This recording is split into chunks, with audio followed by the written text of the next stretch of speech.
Tiffanie Lucas was born in Kentucky, although specific details about her birth date and early life are not widely publicized.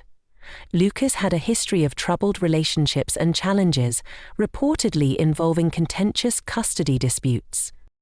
On November 8, 2023, Shepherdsville, Kentucky, neighbors heard gunshots from her home, and shortly afterward, Lucas, reportedly in a state of panic, ran to a neighbor's house, exclaiming, "My kids are dying." Neighbors who entered the home described a harrowing scene.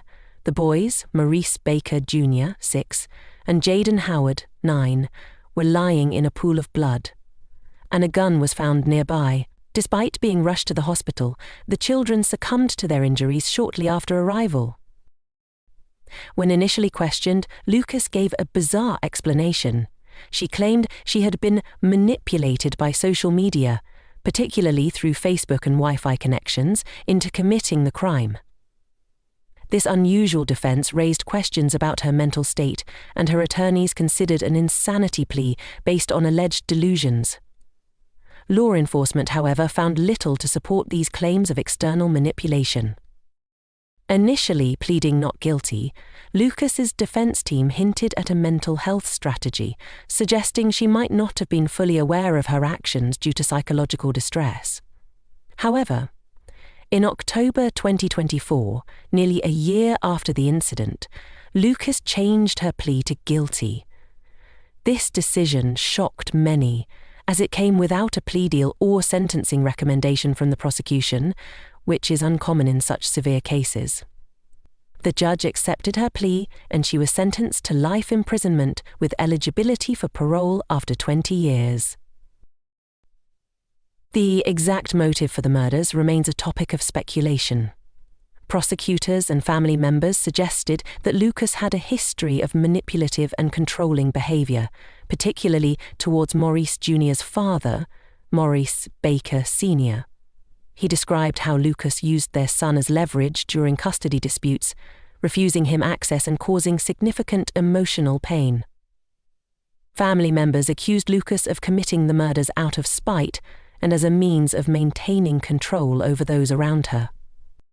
During sentencing, family members delivered powerful impact statements. Maurice Baker Sr. and Jaden's grandmother confronted Lucas in court, expressing their grief and anger. Baker Sr. accused Lucas of depriving him of a relationship with his son, while the grandmother lamented the loss of her grandchild and the trauma inflicted on their family. The judge, in his remarks, condemned Lucas for the unimaginable horror she subjected her children to in their final moments. Lucas's case has sparked debates about the role of mental health in criminal justice. Her initial claims of manipulation via technology drew attention to the potential for delusional thinking in crimes involving severe violence. While the defense did not ultimately pursue the insanity plea, the case highlighted the importance of addressing mental health issues, especially when they intersect with family dynamics and violence.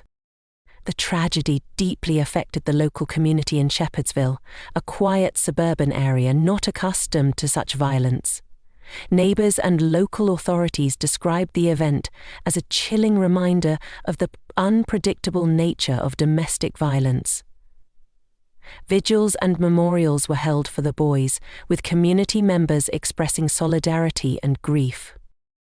Lucas is currently serving her sentence in a Kentucky state prison.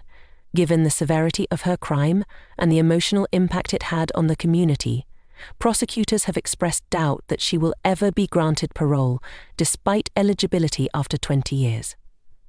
Her time in prison will likely include mandatory participation in mental health and rehabilitation programs.